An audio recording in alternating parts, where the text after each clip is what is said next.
Number 10 का, और number 10 का पहला नंबर कर लिए, थोड़ा सा कैलकुलेशन, √3 का वैल्यू को पुट करना होगा 1.73। उसके बाद हमारा जितना आंसर होगा वही सही आंसर होगा, हो सकता है गलत भी हो जाएगा, ठीक है। थोड़ा सा देख के केयरफुली हमको कैलकुलेशन करना ही होगा। अगला number, a boy 1.7 metre tall. एक बॉय है, एक बच्चा है जिसका हाइट कितना है, खुद बोलोगे 1.7 मीटर ऊंचाई है। Standing on A horizontal ground, horizontal ground में एक बॉय है जिसका हाइट है कितना है 1.7 मीटर, क्या खड़ा हुआ है 50 मीटर ए हुए फ्रॉम ए बिल्डिंग। बिल्डिंग से कितना 50 मीटर ए हुए, मतलब एक बिल्डिंग है उससे 50 मीटर दूरी पे खड़ा हुआ है। तो खुद बोलोगे ये जो दूरी होगा 50 मीटर। मान लेते हैं बॉय का जो ए बी है, बॉय क्या है ए बी, और ये जो दूरी होगा ये सी डी। तो खुद बोलोगे बी सी जो होगा 50 मीटर। उसके बाद पूछा दी angle of elevation of the top of the building, the angle of elevation of the top of the building from hitch I 60 degree. मतलब आय से टॉप की ओर दिख रहा होगा तो जो एंगल क्रिएट होगा उसको क्या बोलते हैं, एंगल ऑफ एलिवेशन। जो हमें दिया है कितना दिया है 60 डिग्री। और क्या पूछा है हमें, और पूछा है calculate the height of the building. ये जो हाइट का बिल्डिंग है ए बी सी डी हो गया, मान लेते सी है, जो हाइट है सी, उसका लेंथ, इसका ऊंचाई कितना होगा। तो करने का तरीका क्या होगा, ध्यान से देखो। फ्रॉम द पहले लिख लेना है फ्रॉम द गिवन फिगर। थोड़ा सा हमें लैंग्वेज भी लिखना होगा, पिछले जो अभी ऐसा number same to same number की थोड़ा सा लिख लेना है। From the given figure A B is the tall boy, A B is equal to 1.7 metre, B C is equal to 50 metre. अब खुद बोलो एप्लीकेशन ऑफ ट्राइगोनोमेट्री का फिर यूज करेंगे क्या, तो खुद बोलोगे 1060। देखो ये 50 मीटर है तो खुद बोलोगे सर ये भी 50 मीटर होगा, क्योंकि हमको पता होगा ये जो दूरी होता है ये बराबर होता है, ठीक है। तो ये 1.7 मीटर हुआ, तो ये भी कितना होगा, खुद बोलोगे सर 1.7 मीटर ही होगा। इतना आप सभी को समझ में आ गया। उसके बाद सर जी क्या करना है, ध्यान से देखो कि आपको एक राइट एंगल ट्रायंगल दिख रहा है क्या, तो खुद बोलोगे जी sir A D, in triangle A D E, in triangle A D E. तो हमें क्या कैलकुलेट करना होगा, पहले डी टोटल, अगर सी को हमें कैलकुलेट करना होगा तो सी डी तो हमको पता चल ही गया है। टोटल जो दूरी है बिल्डिंग का सी डी प्लस डी होगा। सी डी तो हमको गिवन है 1.7 मीटर, दोनों बराबर होगा, और डी को कैलकुलेट करना होगा। तो इन ट्रायंगल ए डी ई 1060 कितना होता है, खुद बोलोगे 1060 का वैल्यू सर अभी आप बोल चुके हैं। 1030 होता है 1/√3, 1045 होता है 1, 1060 होता है √3। तो 1060 का मतलब कितना होगा √3। 1060 मतलब P बाय बी, तो 1060 ये हो गया परपेंडिकुलर, ये हो गया 20। तो DE by AD, DE by खुद बोलोगे AD इज इक्वल टू √3। अब D कितना है, D तो हमें सर नहीं पता है, मान लेते DX, नहीं तो D को D रहने दो, DE बाय X भी ले सकते हैं, लेट DE बी X, कोई बात नहीं, एक ही बराबर बात है। उसके बाद BC, AD क्या BC के बराबर है, तो खुद बोलोगे सर ये 50 मीटर होगा इज इक्वल टू √3। तो D कितना होगा, तो खुद बोलोगे 50√3। कितना हो गया 50√3, मतलब D जब हो गया 50√3। अब क्या करना होगा, total height of the building, height of the building कितना होगा, खुद बोलोगे सर दोनों को जोड़ लेना है। किस किस को, तो खुद देखो CD plus DE, CD plus DE। तो CD पहले D को जोड़ 50√3 प्लस 1.7 मीटर, तो 1.7 मीटर, और √3 को वैल्यू पुट करना होगा। अब अगर एग्जाम पॉइंट ऑफ व्यू से सोचेंगे उसके बाद हमें ये छोड़ देना है, क्योंकि उसके आधा से इसको कैलकुलेट करोगे तो मिनिमम 1 मिनट लग जाएगा, तो उसके बाद छोड़ देना है। जब बचा हुआ टाइम मिलेगा टोटल नंबर करने के बाद उसके बाद सॉल्व करेंगे। चलो करके देखते हैं। 50 इंटू √3 मतलब क्या होता है 1.73 प्लस 1.7, तो खुद बोलोगे 15 3 जा कितना होता है, ध्यान से देखो गुणा कर लेते हैं। 173 इंटू 550 तो ये एक 0 होगा, 5 3 जा 15 तो 1 कैरी हो गया, 5 7 जा 35, 35 प्लस 1 इज 36, 5 प्लस 5, 5 प्लस 1, 5 1 जा 5, 5 प्लस 3 इज 86, मतलब 86.50 हो गया। कितना हो गया 86.50 प्लस 1.7, तो कुल मिला के कितना हो गया ये 87। ध्यान से देखो 70 तो 0 हो गया, 88.20 मीटर हो गया। कितना हो गया मीटर ऊंचाई हमारा यूनिट क्या है, तो खुद बोलोगे यूनिट जो है मीटर है। तो बिल्डिंग का ऊंचाई कितना होगा, तो खुद ले लोगे height of the big building, height of the building equal to 88.20 metre. क्या समझ में आ गया आप सभी को? क्या किए, हाइट ऑफ द बिल्डिंग लिख लिए 88.20 मीटर। सेक्शन बी ओवर हो गया। अब सेक्शन सी का पहला नंबर, सेक्शन का पहला नंबर मतलब नंबर 11। क्या बोला है क्वेश्चन में, हमेशा मैथ क्वेश्चन में पहले व्हाट इज गिवन, क्या दिया है और क्या पूछे, हमेशा हमें ध्यान रखना होगा क्या दिया हुआ है और क्या पूछा है, what is given and what have you to find. Okay, तो ध्यान से देखो, the internal and external radius of a spherical shell are 3 centimetre and 5 centimetre respectively. क्या है स्पेरिकल मतलब स्पीयर दिया है, कैसा स्पीयर है, होलो स्पीयर है। सर कैसे पता चला, 2 ठो रेडियस है, मतलब ध्यान से देखो, स्पीयर मतलब इमेजिन करो, तो इसका डायग्राम जो होगा बच्चों, स्पीयर का डायग्राम होलो स्पीयर है जिसका बिगर रेडियस कितना दिया हुआ है 3 सेंटीमीटर, कितना दिया हुआ है 5 सेंटीमीटर। बिगर जो रेडियस होगा कितना दिया है 5 सेंटीमीटर, छोटा रेडियस कितना है 3 सेंटीमीटर। अब इसको क्या किया गया है, it is melted and recast into a solid cylinder of diameter 14 centimeter. It is melted and recast into a solid cylinder of diameter 14 centimeter. Find the height of the cylinder and also find the total surface area. क्या पूछा, ध्यान से देखो, मैं इसको number करने से पहले कुछ कॉन्सेप्चुअल बात करता हूँ। जब भी कोई एक सॉलिड शेप को अगर मेल करके रिकास्ट करके दूसरे शेप में कन्वर्ट करेंगे, क्या दोनों का वॉल्यूम इक्वल होता है क्या, तो खुद बोलोगे जी सर। ध्यान से देखो, कोई भी सॉलिड होगा उसको पहले मेल करेंगे, उसके बाद रिकास्ट करके दूसरा अगर सॉलिड में कन्वर्ट करेंगे तो दोनों का वॉल्यूम क्या होता है, बराबर होता है। तो पहले हमें क्या निकालना होगा, वॉल्यूम ऑफ स्फीयर किसके इक्वल होगा, वॉल्यूम ऑफ सिलेंडर किसके इक्वल होगा, वॉल्यूम ऑफ सिलेंडर। सिलेंडर का डायमीटर कितना दिया है हमें 14 सेंटीमीटर। अगर सिलेंडर का डायमीटर 14 सेंटीमीटर है तो खुद बोलोगे रेडियस क्या 7 होगा, क्या डायमीटर का आधा, तो 14 का आधा 7 होगा। हाइट निकालना है, हाइट तो पहले हमें लिख लेना है given that R1 is equal to बड़ा रेडियस कितना 5 centimetre, R is equal to 3 centimetre. We know volume of sphere, दोनों का volume of sphere equal to volume of cylinder. ध्यान से सुनने की कोशिश करो, समझने की। कोई भी शेप को अगर दूसरे में कन्वर्ट करेंगे, कोई भी शेप को, कोई भी सॉलिड को अगर दूसरे शेप में अगर कन्वर्ट करते हैं, रिकास्ट करके मेल्ट करके, तो दोनों का वॉल्यूम क्या होता है, इक्वल होता है। तो हमें क्या पता, we know volume of sphere कितना होगा, equal to volume of cylinder. तो खुद बोलोगे सर वॉल्यूम ऑफ स्फीयर का क्या फॉर्मूला है, तो सारे बच्चे जो भी वीडियो को नहीं देख चुके हैं प्लेलिस्ट में देख लेना, टोटल फॉर्मूला अच्छे से ड्राइव किया हूँ।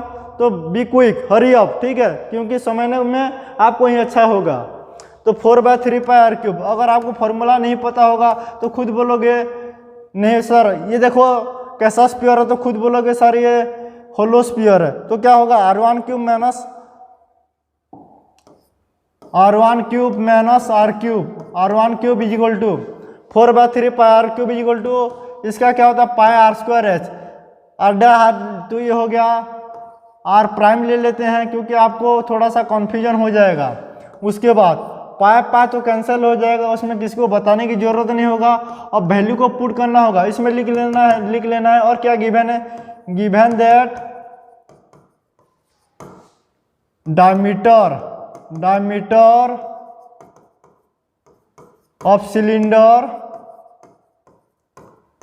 2r इक्वल टू कितना दिया है 14 सेंटीमीटर। हमेशा यूनिट को थोड़ा देखते रहोगे हम, 14 सेंटीमीटर, तो रेडियस कितना होगा 7। तो अब वैल्यू को पुट करना होगा, तो 5 का क्यूब माइनस 3 का क्यूब इक्वल टू πr1²। किसका रेडियस है, सिलेंडर का। तो डायमीटर 14 है, तो रेडियस कितना होगा थोड़ा सा लिख लेना है, रेडियस कितना होगा आधा। तो खुद बोलोगे 7 का स्क्वायर, 7 × 7 इंटू हाइट। अब हमें हाइट को कैलकुलेट करना होगा। ध्यान से देखो, हमें कुछ नहीं किया, बस हमें कोई कॉन्सेप्ट को यूज किए हैं। कोई भी सॉलिड को अगर दूसरे सॉलिड में कन्वर्ट करते हैं तो दोनों का वॉल्यूम इक्वल होता है। तो खुद बोलोगे ये हो जाएगा 4/3 इंटू 5 का क्यूब 125 माइनस 3 का क्यूब कितना होगा 27। कुछ बच्चे को लगता होगा कि 5 का 3 तो सर 15 होता नहीं बच्चों, क्यूब मतलब 3 बार मल्टीपल होगा। 5 का क्यूब मतलब 5 इंटू 5 इंटू 5 125 माइनस 3 का क्यूब कितना होगा 27 equal to 7 into 7 into H. ठीक है, इतना समझ में आ गया आप सभी को। अब ध्यान से देखो तो 4/3 इंटू 125 में से 27 जाएगा, कितना होगा खुद बोलोगे 98। कितना होगा 98 इज इक्वल टू 7 इंटू 7 कितना होता है 49 इंटू एच। डायरेक्ट लिख लेते हैं 49, तो एच कितना होगा 4/3 इंटू 98/48 कितना होगा 98/48। कैसे किए, बस 49 सॉरी 49 को इधर ले आए तो 4 इंटू 98 डिवाइडेड बाय 3 इंटू 49, तो खुद बोलोगे 49 2 जा 4 इंटू 2 कितना होगा 8/3। अब मीटर है या सेंटीमीटर फिर से चेक कर लोगे, सेंटीमीटर हाइट कितना होगा 8/3 सेंटीमीटर, और इसको निकालोगे तो 2.66 आएगा, जो कि 2.767 मीटर लेते हैं। उसके बाद पूछा है total surface area of the cylinder. उसके बाद क्या पूछा है टोटल सरफेस एरिया। ध्यान से देखो total surface area TSA of cylinder क्या होता है सर हमें पता नहीं है, इसलिए बार बार बोलता हूँ जो भी बच्चे वीडियो को नहीं देख चुके हैं प्ले लिस्ट में देख लेना। टीएसए ऑफ सिलेंडर क्या होता है 2πRH प्लस 2πR, तो 2πR कॉमन लेंगे तो R plus S 2πRH plus 2πR² होता है। ठीक है, क्या होता है 2πRH। ध्यान से देखो सिलेंडर का 2πRH प्लस 2πR² होता है, तो 2πR को कॉमन ले जाते हैं तो R प्लस एच। अब वैल्यू को पुट करना होगा पायर 22/7, तो 2 इंटू 22/7 इंटू रेडियस कितना है 7 प्लस हाइट कितना हो गया खुद बोलोगे 8/3, तो 7 कट गया 2 इंटू 22 44 इंटू 21 प्लस 29/3। अब कुछ बच्चे को लग रहा होगा कि सर ये तो थोड़ा सा कॉम्प्लिकेटिव कैलकुलेशन हो गया, ऐसा कुछ नहीं हुआ। ध्यान से देखो, अगर आपको पहाड़ा अच्छे से याद आता है 29 4 जा कितना होता है 116 होता है, क्योंकि 30 4 जा 120 होता है, उसमें 4 घटा देंगे। 29 4 जा 116 मतलब 11 कैरी हो गया, फिर 29 4 जा 116 देखो ध्यान से देखो 116 फिर से 11 जोड़ेंगे तो कितना होगा 1276/3। अब कैलकुलेट करो 3 4 जा 3 2 जा 5, तो 0.10 मतलब 0.3 कितना होगा यूनिट क्या होगा खुद बोलोगे सेंटीमीटर। 3 4 जा 12 3 2 जा 15 हो गया 3 5 जा 0.33 होगा, तो 0.33 मतलब 34 भी ले सकते हैं 0.34 सेंटीमीटर। टोटल सरफेस एरिया मतलब सेंटीमीटर क्या होगा centimetre square. Number 12 prove that the angle between two tangents from an external point to a circle is supplementary to the angle subtended by the line segment joining the points of contact to the centre. Question में क्या बोला है ध्यान से देखो, prove that the angle between two tangents, ये एक circle है तो दो टेंजेंट के बीच में जो एंगल होता है ये एक टेंजेंट हो गया दूसरा टेंजेंट। थोड़ा सा रफ डायग्राम टच कर रहा हो, ठीक है। टेंजेंट मतलब क्या ओनली एक पॉइंट में टच करेगा, जस्ट टच, ठीक है। तो दो टेंजेंट हो गया पी, मान लेते पी ए और पी बी। सेंटर कितना है खुद बोलोगे सेंटर वो है सर्किल का। हमें क्या पूछा है prove that the angles between two tangent drawn from A external point. External point से हमें सर्किल के ऊपर दो टेंजेंट ड्रॉ किया गया है। The angle subtended by the line segment joining the point of, ठीक है। तो मतलब क्या पूछा है ये जो एंगल होगा, ठीक है, ये दोनों angle A P B A O B क्या होगा सप्लीमेंट्री होगा। ध्यान से देखो और एक बार क्वेश्चन को पढ़ता हूँ। Circle prove that the angle between two tangent drawn from an external point to a circle is supplementary to the angle subtended by the line segment joining the point of contact to the centre. मतलब centre से जो angle form होगा और ये angle दोनों का angle कितना होगा सप्लीमेंट्री होगा। सर कैसे करेंगे ध्यान से देखो, खुद बोलो sir P A O B क्या क्वाड्रिलेटरल हो गया, in quadrilateral P A O B quadrilateral, O A P B कुछ भी लिख सकते हैं, O A P B. Quadrilateral का चतुर्भुज का सम ऑफ एंगल कितना होता है, इंटीरियर एंगल का सम सबको पता होगा। Angle P A B, P A P B plus P A B plus P B A plus A O B, चारों एंगल को जोड़ेंगे तो कितना होगा, खुद बोलोगे 360 degree. A P B plus P B O, A O B, P A B, तो खुद बोलोगे ए पी बी हमें नहीं पता, ए पी बी को हमें कैलकुलेट करना होगा, तो ए पी बी मतलब कैलकुलेट नहीं, दोनों को प्रूव करना होगा। A P B plus P A B, ध्यान से देखो P A B, P A B हमें एक कंक्लूजन क्या, हमें एक स्टेटमेंट याद है क्या, tangent from an external point drawn to a circle are also equal, तो P A equal to P B होगा क्या, टेंजेंट्स इक्वल होता है, P A equal to P B, tangents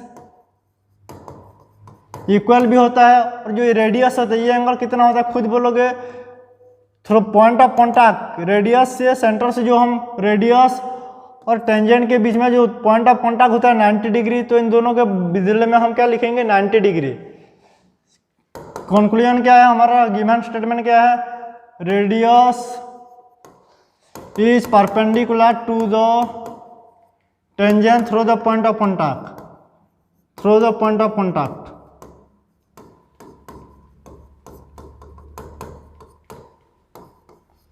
ध्यान से देखो, रेडियस और टेंजेंट के बीच में जो पॉइंट ऑफ कॉन्टैक्ट होता है ये कितना 90 डिग्री होता है, तो खुद बोलो P A B, P A B, P A B मतलब क्या होगा, पी ए ओ तो कितना होगा 90 डिग्री, कितना होगा 90 डिग्री, प्लस पी बी ए कितना होगा 90 degree, plus A O B को ए ओ बी रहने दो, इक्वल टू कितना होगा 360 डिग्री। इतनी सी बात आप सभी को समझ में आ गया क्या, पी ए ओ, ये पी ए बी नहीं है, पी ए ओ, ठीक है,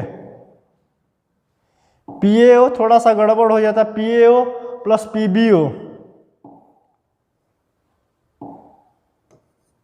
तो दोनों 90 डिग्री होगा, ये दोनों एंगल क्या होता है, खुद बोलोगे 90 डिग्री, ठीक है, तो 90 प्लस 90 कितना हो जाएगा 180, तो A P B plus A O B, तो 90 प्लस 90 180 हो गया, उसको मूव करेंगे तो क्या होगा, घट जाएगा, सब्ट्रैक्ट होगा, तो 360 में से 180 गया, कितना 180, plus that A P B plus A P B मतलब ए पी दिस एंगल और ए ओ बी, इन दोनों एंगल को जोड़ेंगे तो कितना होगा 180, जो कि हमारा प्रूफ पार्ट है, प्रूव हो गया। बस एक ही कॉन्सेप्ट को यूज किए, रेडियस और टेंजेंट के बीच में जो पॉइंट ऑफ कॉन्टैक्ट होता है वो कितना एंगल डिग्री होता है 90 डिग्री, ठीक है, बस उसको ये किया 90 प्लस 90 180, तो इन दोनों का सम कितना सप्लीमेंट्री होगा 12। सेक्शन सी का आखिरी नंबर क्या बोला है, two tangent T P and T Q are drawn to a circle, here T P and T Q are two tangent draw to a circle with centre O and having radius R, radius कितना दिया है are, और हमको क्या prove करना होगा, हमको prove करना है O P Q, P T Q जो होगा P T Q, P T Q मतलब ये angle twice of O P Q, O P Q के दुगना होगा, ओ पी क्यू के दुगना होगा। तो ध्यान से देखो करने का तरीका क्या होगा, तो खुद बोलो लेट ओ पी क्यू कितना होगा, मान लेते let angle O P Q equal theta, O P Q कितना हो गया theta, as all of you know O P T कितना होगा, ओ पी टी खुद बोलोगे सर 90 डिग्री, कैसे, O P T radius and point tangent through the point of contact, radius and tangent through the point of contact is always 90 degree. दोनों का answer angle होता है ये डिग्री, टोटल एंगल कितना होगा 90 डिग्री, बहुत अच्छा। उसके बाद तो खुद बोलो T P Q, T P Q angle कितना होगा, T P Q, T P Q मतलब टी पी, ये छोटा सा एंगल, ये छोटा एंगल, ठीक है, टी पी क्यू, ध्यान से देखो टी पी क्यू मतलब ये छोटा एंगल कितना होगा, तो खुद बोलोगे टोटल में से टी पी क्यू जो होगा O P T minus O P Q. समझ में आया? देखो हमें कौन सा एंगल चाहिए, पी टी क्यू, ये एंगल चाहिए एंगल। तो टोटल एंगल में से इसको माइनस कर देंगे तो ये एंगल आ जाएगा क्या? ध्यान से देखो, टी पी क्यू चाहिए तो ओ पी टी से O P T total angle में से छोटा एंगल को माइनस करेंगे तो ये एंगल आ जाएगा। तो खुद बोलो ओ पी टी कितना है 90 माइनस ओ पी क्यू को क्या लिए हैं थीटा। तो टी पी क्यू क्या हो गया, खुद बोलोगे 90 minus theta. O P T P Q कितना होगा 90 minus theta. In triangle T P Q T P equal to T Q कैसे, टेंजेंट्स ड्रॉन टू ए, लिख लेना tangent drawn to a circle are also equal. क्या होता है, खुद बोलोगे इक्वल। तो टीपी अगर टी क्यू के इक्वल होगा तो टीपी को क्या लिखोगे, टी क्यू पी, और ये क्या होगा T P Q, corresponding angle जो कि कितना है इक्वल टू 90 माइनस थीटा। मतलब दोनों एंगल कितना हो गया 90 माइनस थीटा। ये दोनों देखो TP equal to T Q हो गया तो टीपी का 90 माइनस थीटा, तो ये एंगल भी कितना होगा 90 माइनस थीटा। इतनी सा बात आप सभी को समझ में आ गया। और देखो क्या करना होगा, ध्यान से देखो, खुद बोलो टी पी क्यू ट्रायंगल में, इन triangle T P Q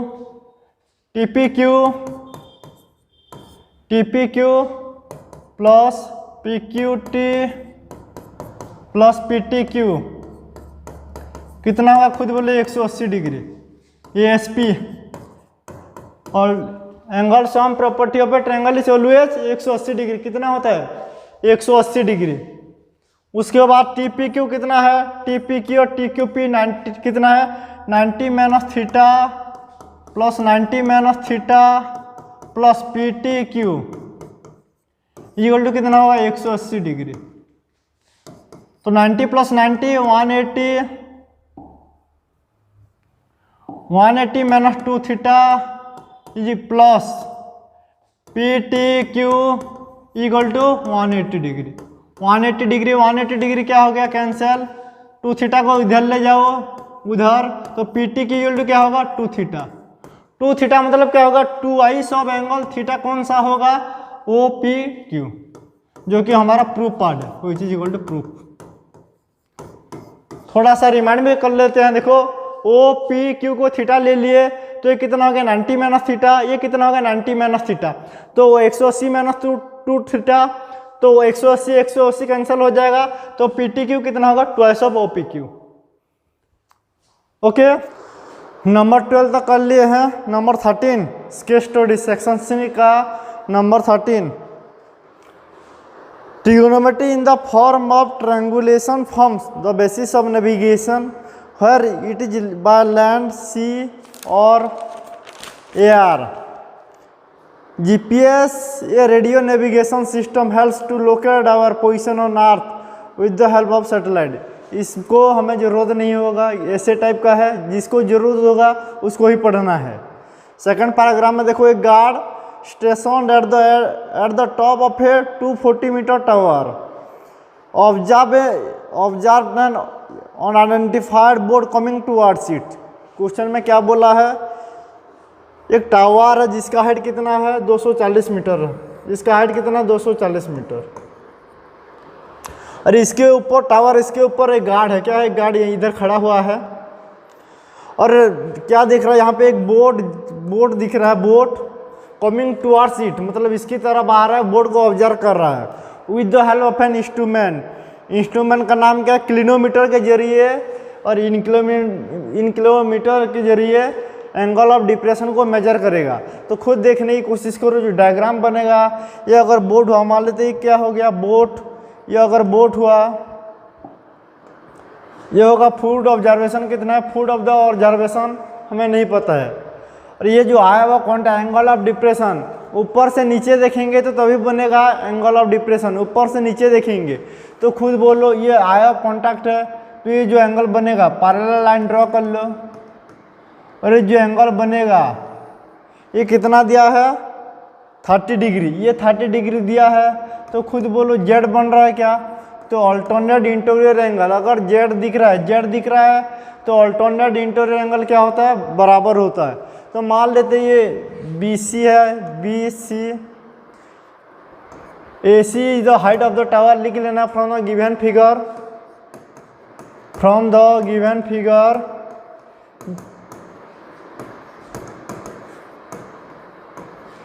AC is the height of the tower, AC is the height of the tower, AC is the height of the tower,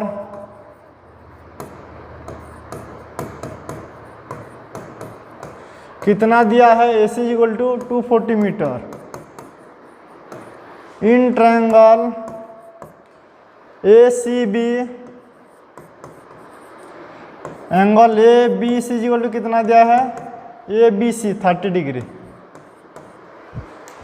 हमें क्या पता है, 10 30, हमें निकालना है जो फुट ऑफ द ऑब्जर्वेशन, यहाँ से जो दूरी होगा फुट ऑफ द ऑब्जर्वेशन, तो ये जो दूरी होगा उसको निकालना है। We know in triangle ABC tan 30 is equal to क्या, tan 30 P बाय B, तो थीटा एंगल ये हुआ तो परपेंडिकुलर अपॉन बेस, तो perpendicular is equal to AC upon BC। तो खुद बोलोगे tan 30 का वैल्यू कितना होता है, tan 30 का वैल्यू, तो खुद बोलोगे सर tan 30 का वैल्यू जो होता है 1/√3, क्या होता है 1/√3, implies that 1/√3 is equal to AC upon BC। AC कितना दिया है 240 अपॉन BC, तो खुद बोलोगे BC कितना हो जाएगा, क्रिस क्रॉस मेथड 240√3, कितना आ गया 240√3। इतनी सी बात आप सभी को समझ में आ गया। क्या किया देखो, tan 30 P बाय B होता है तो 240 240 अपॉन BC, तो BC का मान कितना निकल गया 240√3, 240√3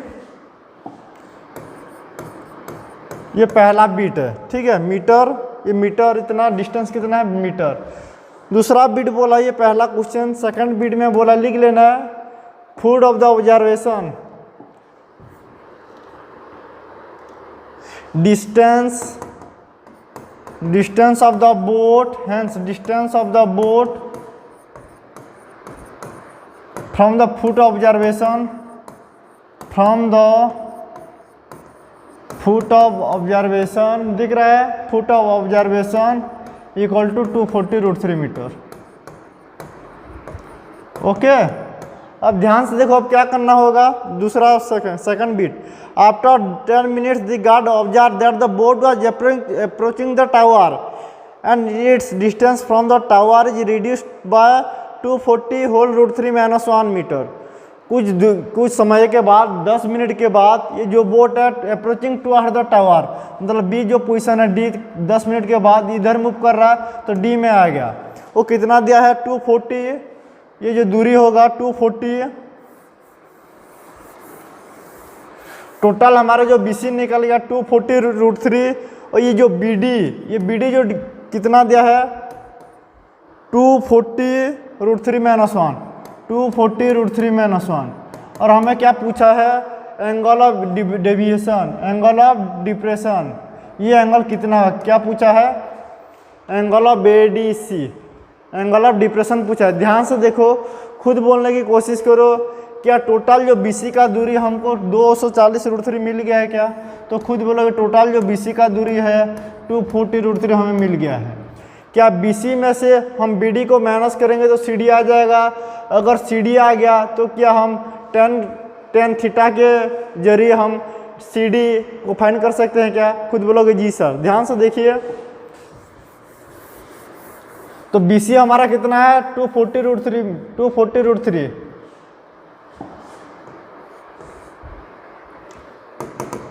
CD equal to total BC में से BD को माइनस करेंगे, BC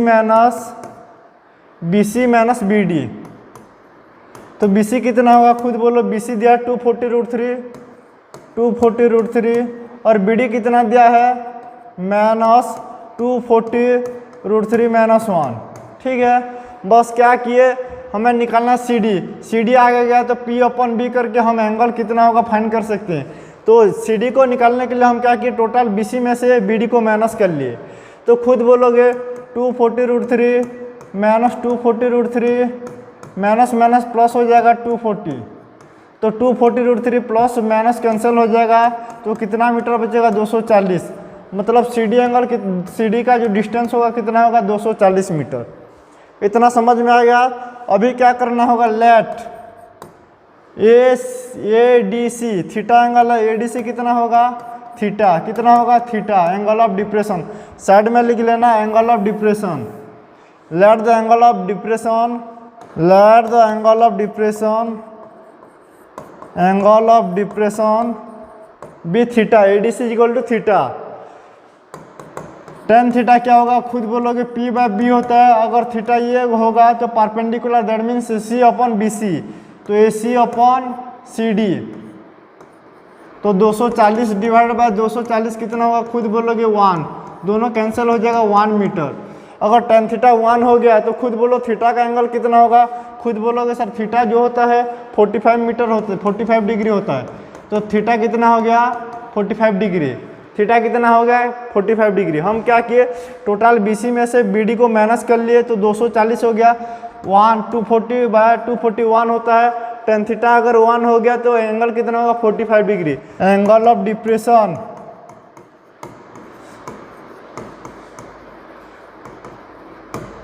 ADC equal to 45 degree. Okay, उम्मीद करता हूँ आप सभी को समझ में आ गया होगा।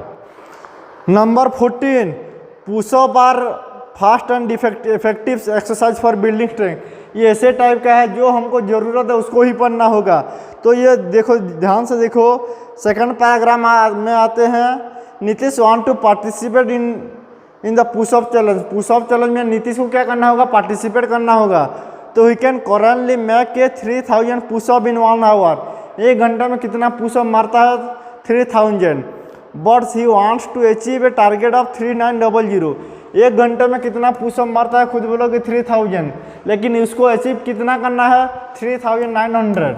1 घंटे में कितना अचीव करना है 3900। He is able to make 5 more pushups in 1 hour as compare to the previous day. हर दिन में वो क्या करता है, 1 घंटे में पुशअप 5-5 बढ़ाते जाता है। क्या करता है, 5-5 इंक्रीज करते हो जाता है। तो खुद बोलोगे पहला दिन में कितना होगा, तो द सीक्वेंस इज एपी क्या हो गया, खुद बोलोगे the sequence is in AP. Sir कैसे पता चला, ध्यान से देखो, पहले आएगा तो कितना पुशअप मारेगा 3000, वो अगले दिन 1 घंटे में कितना बढ़ा देता है 5, तो कितना होगा, खुद बोलोगे 3005। उसके बाद कितना होगा 3010, तो ऐसे कितना होगा 3900। तो पूछा कितने दिनों के बाद वो 1 घंटे में 3900 पुशअप मतलब पुशअप मार सकता है। तो ध्यान से देखो, the given sequence is in AP, AP में हो गया तो खुद बोलोगे हियर ये कितना होगा, तो खुद बोलोगे 3000। डी कॉमन डिफरेंस कितना होगा, कॉमन डिफरेंस खुद बोलोगे 5, कितना होगा 5, ठीक है। अब TN या AN कितना होगा, AN 3900, कितना होगा 3900। अब हमें क्या करना होगा, फॉर्मूला को पुटअप करेंगे। AN कितना हो गया, खुद बोलोगे 3900। तो इसका फॉर्मूला क्या होता है, AP का n term upon AP, n term upon AP का फॉर्मूला क्या था, A + n-1 इंटू डी। तो A + n-1 into D equal to 3900। उसके बाद सर A का वैल्यू कितना हो गया, जस्ट सब्स्टिट्यूट द वैल्यू, ये कितना हो गया, खुद बोलोगे 3000, कितना हो गया 3000 प्लस n का वैल्यू पता नहीं है, और D कितना है 5 उठक बैठक हर घंटे में वो ज़्यादा करता है, तो डिफरेंस कितना होगा 5। उसके बाद 3900, तो 3000 ऐड हुआ है तो उधर जाएगा तो क्या होगा, सब्ट्रैक्ट हो जाएगा। तो n-1 into 5 is equal to 3900 minus 3000, तो कितना हो जाएगा 900। तो 5 इधर मल्टीप्लाई हुआ है तो उधर जाएगा तो क्या हो जाएगा, खुद बोलोगे डिवाइड हो जाएगा, क्या हो जाएगा, खुद बोलोगे डिवाइड हो जाएगा। तो n-1 is equal to 900 divide by 5। 900 को 5 से डिवाइड करेंगे तो कितना होगा, खुद बोलोगे 18 5 जा 90 होता है, तो 180, कितना हो गया 180। तो n कितना होगा, अगर n माइनस 1 180 हुआ तो 1 को RHS साइड में लेंगे तो क्या होगा, जुड़ जाएगा, ऐड हो जाएगा, तो 180 प्लस 1 कितना होगा 181, तो उसको 181 दिन के में रिजल्ट मिल जाएगा। तो कुल मिला के उसको कितना दिन और लगेगा, 180 दिन, कितना लगेगा 180। तो हैंस लिख लेना, क्या लिखेंगे, hence the number of days, the number of days, the number of नहीं दिख रहा है, थोड़ा सा रुकिए, the number of days, the number of days equal to 180। क्योंकि 180 क्यों, पहले दिन में तो 3000 फिर 5 बढ़ाते जाएगा, तो 181 में से 181 में से एक को माइनस करेंगे तो कितना होगा 180। अब दूसरा नंबर क्या बोला, ध्यान से समझते हैं। दूसरा बीट बोला है कि उस टोटल का सम कितना होगा, पूछा find the total number of pushup perform by Nitish to the day is original goal, मतलब टोटल पुशअप कितना होगा, तो सम पूछा है। SN मतलब कितना होगा, खुद बोलोगे, S 181 इजिकल टू क्या होता है, पहले SN का फॉर्मूला लिख लेते हैं, तो we know SN equal to n/2 into A plus L। ये यहाँ पे कितना है 3000, 3005, 3010 अप टू 3900, तो खुद बोलोगे S कितना 181 इक्वल टू n कितना हो गया 181, तो 181/2 ये कितना होगा, तो पहला टर्म 3000 प्लस L कितना होगा आखिरी टर्म, तो 3900, 181 डिवाइडेड बाय 2 इंटू जोड़ेंगे तो कितना होगा 6900, कितना होगा 6900। अब काट लेते हैं, तो 2 3 या 6, 2 4 जा 3450, तो अब थोड़ा सा मल्टीप्लाई करने की जरूरत होगा, 181 इंटू 345, तो ध्यान से देखो 181 इंटू 345, 5 1 जा 5 4 3 to 5 9 प्लस 5 इज कितना 14, तो 17 कितना हो गया आंसर 624950, 624950। तो टोटल पुशअप कितना होगा 6,24,950। तो टोटल पुशअप कितना होगा 6,24,950। क्या किए, जितना पुशअप वो मार चुका है टोटल का सम करना। तो SN हमें पता है, SN का फॉर्मूला क्या होता है, पहला टर्म और आखिरी टर्म पता है हमको, तो SN का फॉर्मूला पुटअप करना है। तो SN equal to n/2 into A plus L, तो n के बदले में 181/2। अब दोनों को जोड़ लिया और कैलकुलेशन किए, थोड़ा सा कैलकुलेशन थोड़ा सा टफ होगा, फिर भी करना ही होगा, इसमें कुछ भी वैदिक मैथ यूज नहीं होगा, क्योंकि थोड़ा सा स्पीड वे में करना होगा, ठीक है। तो उम्मीद करता हूँ आप सभी को समझ में आ गया। सैम्पल पेपर टर्म 1 का सारा नंबर कंप्लीट करवा चुका हूँ। जो भी बच्चे अभी क्लास 10 में हैं तो सब्सक्राइब करना, शेयर करना मत भूलना, अपने दोस्तों के साथ शेयर करिए, ठीक है, क्योंकि मेहनत आपके लिए है। Thank you.